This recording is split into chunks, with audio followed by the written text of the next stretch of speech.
personality na si Franco Mabanta na set up ang pagkakaaresto sa kanya at sa 4 niya pang kasamahan. Inaakusahan sila ng higit 300 million pesos na pangingikil umano kay dating House Speaker Martin Romualdez. Live mula sa Pasay, nasa frontline ng balitang yan, si Gio Robles. Gio, paano ba nabisto itong pangingikil daw kay Romualdez? Cheryl, nabisto ang umano'y pangingikil matapos ikasa ng NBI ang isang entrapment kagabi. Inabot ng ilang oras ang operasyon na yan matapos magpalipat-lipat sina Mabanta mula sa isang luxury hotel sa Makati hanggang sa naaresto sila sa isang exclusive village sa Pasig. Nakalatag sa mesa ang male-maletang pera na ito na nagkakahalaga ng 75 million pesos. Ito ang marked money na kunwari ay paunang bayad ng kampo ni dating House Speaker Martin Romualdez sa 5 lalaki na nangikil umano sa kanya. Sa isang exclusive subdivision sa Pasig, nakipagkita kagabi ang grupo sa nagpakilalang tauhan ni Romualdez. Dahil sa mahigpit na seguridad ng lugar, dito raw napagkasunduan ng dalawang panig na magkaabutan ng bayad. Pagkakuha ng marked money, dito na nagpakilala ang kanilang ka-meet up na ahente pala ng NBI. Arestado ang leader ng grupo na si Franco Mabanta, ang founder ng Peanut Gallery Media Network. Kasama niyang inaresto ang 4 na iba pa. 2 raw dyan ay director at finance officer ng mismong online media platform. Inabot ng 4 na oras ang operasyon ng NBI. Maingat daw ang galaw ng grupo. Unang nakipagkita ang mga ito sa mga operatiba sa isang 5-star hotel sa Makati bago lumipat sa Pasig. May kasama pang direktor. Ibig sabihin, ang nakipagkita lang talaga dun sa unang place, yung mga, itong direktor, itong mga tao ni Franco, Mabanta. Tapos siguro, nung pagka-entrapment sa kanila, syempre, text-text sila ng tao niya, papunta doon. Malamang ito si Mabanta nasa hotel. Siyempre na-entrapment na yung mga tao niya, hindi niya alam. Kinuha na yung mga cellphone. Kinuha na yung mga cellphone. Malamang yan ay ang kausap na nito iba na, NBI na.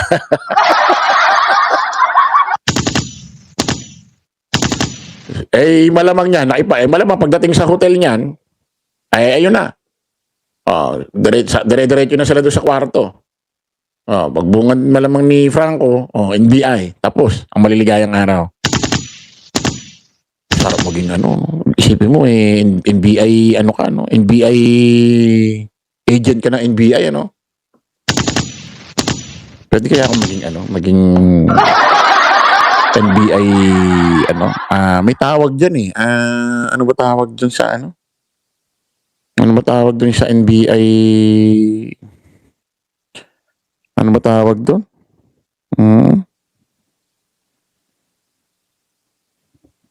Ano ba tawag doon?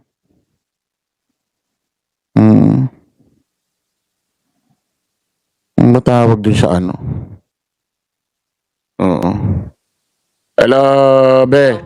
Nakalive ako narinig boses mo. Ano tawag doon sa asset sa NBI? Yung meaning? Yung 3 letra? Yung sa NBI? Yung 3 letra? Anong meaning doon?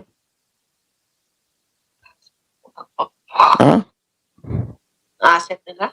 Yung nakalive ka agent, ano ba yan? Agent porpor? Di ba 3 letter yun? Wala sa isip ko. Pero yun yung sabi na, utik ka. Wala sa isip din. Hindi, may tawag dun may tawag dun. May tawag doon.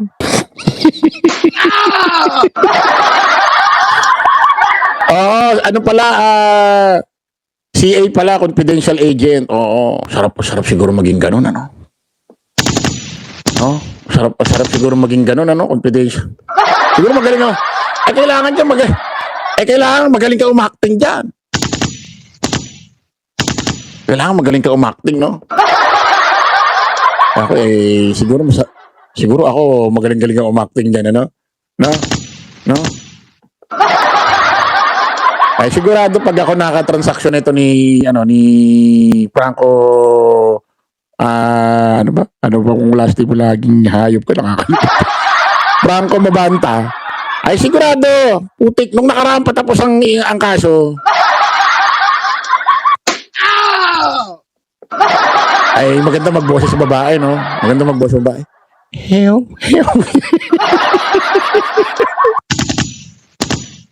Help. Dala ko na yung maleta. May bonus ako. Parang tanga lang ang buto. Parang tanga, no? Oh, eto mga kababayan. Saan na ba yung nawala tuloy yung natin. Nawala tuloy yung diretso na nga natin to. Nakalimutan ko yung diretso natin. Naniniwala ang social media personality na si Franco Mabanta na set up ang pagkakaaresto sa kanya at sa 4 niya pang kasamahan. Inaakusahan sila ng higit 300 million pesos na pangingikil umano kay dating House Speaker Martin Romualdez. Live mula sa Pasay, nasa frontline ng balitang yan, si Gio Robles. Gio, paano ba nabisto itong pangingikil daw kay Romualdez? Cheryl, nabisto ang umano'y pangingikil matapos ikasa ng NBI ang isang entrapment kagabi. Inabot ng ilang oras ang operasyon na yan matapos magpalipat-lipat sina Mabanta mula sa isang luxury hotel sa Makati hanggang sa naaresto sila sa isang exclusive village sa Pasig. Nakalatag sa mesa ang mali-maletang pera na ito na nagkakahalaga ng 75 million pesos. Ito ang marked money na kunwari ay paunang bayad ng kampo ni dating House Speaker Martin Romualdez sa 5 lalaki na nangikil umano sa kanya. Sa isang exclusive subdivision sa Pasig, nakipagkita kagabi ang grupo sa nagpakilalang tauhan ni Romualdez. Dahil sa mahigpit na seguridad ng lugar, dito raw napagkasunduan ng dalawang panig na magkaabutan ng bayad. Pagkakuha ng marked money, dito na nagpakilala ang kanilang ka-meet up na ahente pala ng NBI. Arestado ang leader ng grupo na si Franco Mabanta, ang founder ng Peanut Gallery Media Network. Kasama niyang inaresto ang 4 na iba pa. 2 raw dyan ay director at finance officer ng mismong online media platform. Inabot ng 4 na oras ang operasyon ng NBI. Maingat daw ang galaw ng grupo. Unang nakipagkita ang mga ito sa mga operatiba sa isang 5-star hotel sa Makati bago lumipat sa Pasig. Ang problema lang, yung subject ayaw niyang tanggapin yung pera personally. And ang explanation niya nga kasi doon sa lugar, sa hotel, so maraming CCTV. So nag-instruction sa amin na dalhin ito sa isang lugar sa Pasig. Nagbigay ng pahayag sa News 5 si Mabanta pero naging matipid ito. Set up daw ang nangyari sa kanila. Yeah, it's not true. It's not true. That's it. So hindi kayo nag-extort No. 300 million pesos? No. Natawa ko rito eh. Parang tanga, nagdi-deny na hindi raw sila nag-extension, hindi nangikil. Eh syempre, nandiyan dyan siya. Nakakulong, nakadetain, wala nang hawak na cellphone yan, bawal na eh. Eh siguro hindi niya pa alam na kumakalat na yung video na kung saan siya mismo kausap doon sa cellphone. Eh doon lang sa cellphone, putik eh. At hindi ng ebidensya nun. Yung kausap siya, ewan ko na, di ba hindi nyo pa ba na-play nyo na ba? Di ba na-play na natin dito yun? Hindi nyo pa ba na-play dito yun? Yung kausap siya sa cellphone? Oh. Eh siguro akala niya walang ganon. Eh malamang ito, marami pang i-upload yung NBI na video. Malamang ito sa mga susunod na araw i-upload nila yung katunayang hindi set up. At saka hindi nga set up ang tawag doon, frame up, tanga. Tuloy natin. No, definitely not. How can we extort when they were the ones who came to us? Ayon sa NBI, nakaraang taon pa umano lumapit sina Mabanta sa kampo ni dating House Speaker. Pero kamakailan lang dumulog sa NBI ang kampo ni Romualdez para magreklamo. 350 million pesos umano ang halaga na hinihingi ni Mabanta kay Romualdez kapalit ng hindi paglalabas ng expose kaugnay sa dating House Speaker. Kalaunan, ibinaba umano sa 300 million pesos ang halaga na babayaran umano in cash. Nag-demand sila ng 4 tranches. So yung 4 tranches is consisting of 75 million per tranche. Meron deadline eh. So kung hindi masettle yun, May 5, magre-release sila ng first part 1 ng video. May kinalaman umano sa katiwalian ang sinasabing video pero ayon kay Director Melvin Matibag, hindi pa tukoy kung ito ay may kaugnayan sa flood control projects. Sasailalim pa raw kasi ang video sa pagsusuri ng NBI forensic team. Iginiit naman ni Matibag na hindi pag-atake at intimidation sa media ang pagkakaaresto ni Mabanta. Ang NBI po will act on evidence. Evidence-based po tayo even dito sa nangyari na to. Sinundan natin kung saan po pupunta yung ebidensya. Dagdag pa ni Matibag, hindi pinag-iinitan ng NBI ang mga kritiko ng gobyerno. Huwag raw haluan ng politika ang operasyon ng NBI. Tanging pakay daw ng NBI sa reklamo kina Mabanta. Kung may mga personality na Ang nangyayari kasi ngayon mga kababayan, kaya tinatawag ng mga DD shit na political motivated ito. Kasi alam naman natin ng Administrasyong Marcos, ay kalaban ng Duterte, ang mga DDS. Ngayon, kung may nadidiscover ngayon ng NBI na medyo mayroong kaugnayan sa kanila at nare-recognize na DD shit, sasabihin political motivated. Parang yung kay Mike, Mike Defensor. Ay kasalanan ba ni Mike Defensor na nakapangalan doon anak at asawa mo? Oh, 'di ba? Hindi political motivated 'yun. Ang tawag doon na booking. Na booking ang tawag doon, hindi political motivated. Tuloy natin. Ganun ang inaano nila Porkit medyo may kaugnayan sa kanila political motivated. Tulad nito. DD shit daw to. May mapapaliwanag tayo. tumitira reputation attacks to gain money, to gain position, dapat yun yung managot. Pero yung NBI, let's be fair to the men and women of NBI, law enforcement itong mga to. Sabi ni Mela Larcon, may video evidence na wala daw silang kasalanan, may phone conversation pa, ang kakapal talaga. Hindi niya nga alam na may ganun Nakakulong pa kasi siya Hindi pa siya nagsa-cellphone So ibig sabihin hindi pa siya nakakabukas ng Facebook, ng YouTube.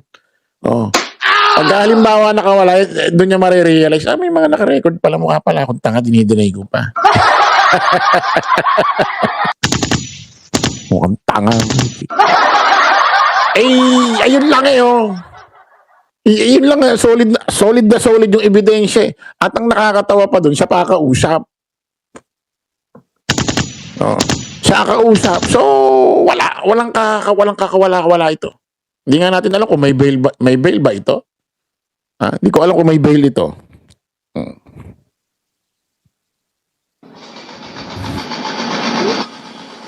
Via online ang inquest ni Mabanta na nagpapatuloy sa mga oras na ito.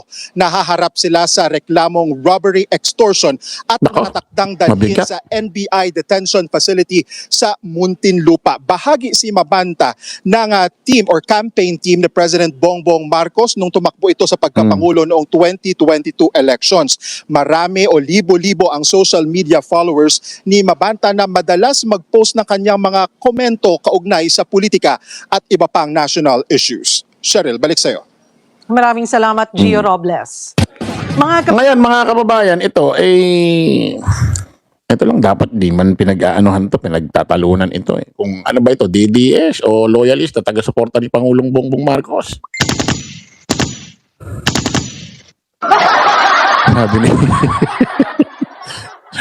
Sabi nung kinanta ko kanina, nag-message, hindi ako ready, nalimpungatan pa ako. Putik, tulog pala yun. Kilala niyo ba kung sino yun? Baka sabihin sa inyo kung sino yun.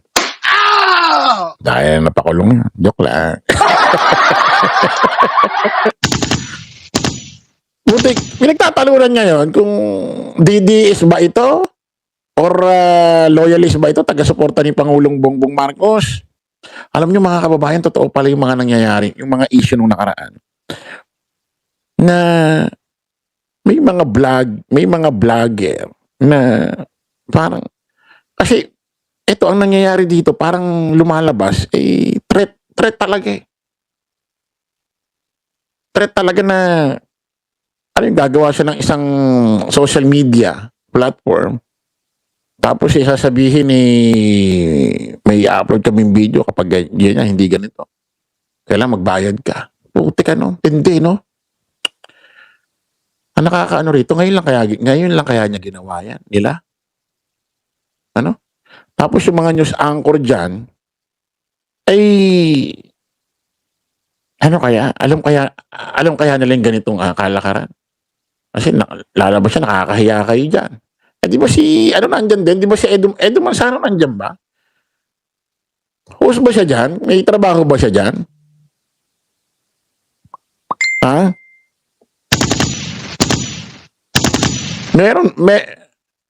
Ano ba?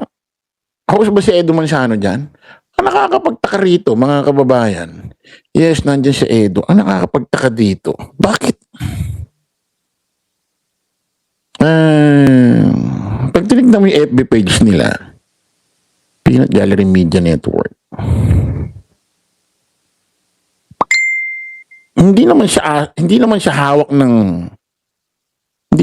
kung anong media na Billionaire News Channel, ABS-CBN, GMA.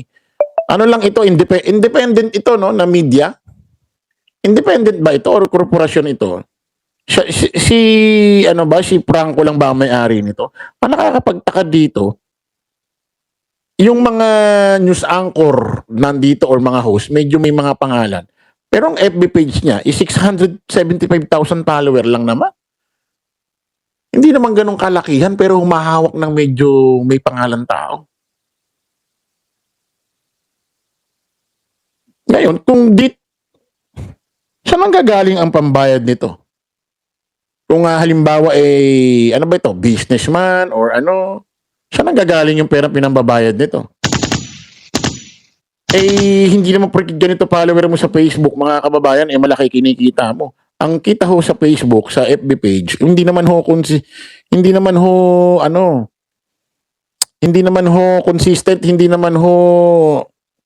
kumbaga hindi katulad sa YouTube dito, ang kita rito talagang may kita dito. Hindi katulad sa FB. Hindi katulad sa FB page na hindi mo maintindihan ang kita dyan. Minsan may kita, minsan wala. Hindi consistent yung kita dyan, hindi katulad sa YouTube. Dito consistent, doon hindi. Tapos, ang follower mo, 675, hawak ka ng mga kung sino-sinong tao na medyo may pangalan, may presyo. Saan gagaling yung So, nang babayad, no? Hindi naman po pwedeng palugi ka dyan. Saan ang gagaling? Mukhang matindi ang nito, kalakaran nitong mga ito, ano? Dinidinay niya, i-deny mo. Talagang didinay niya yan. Si Pedro nga, dinay si Cristo, Ikaw pa. Diba?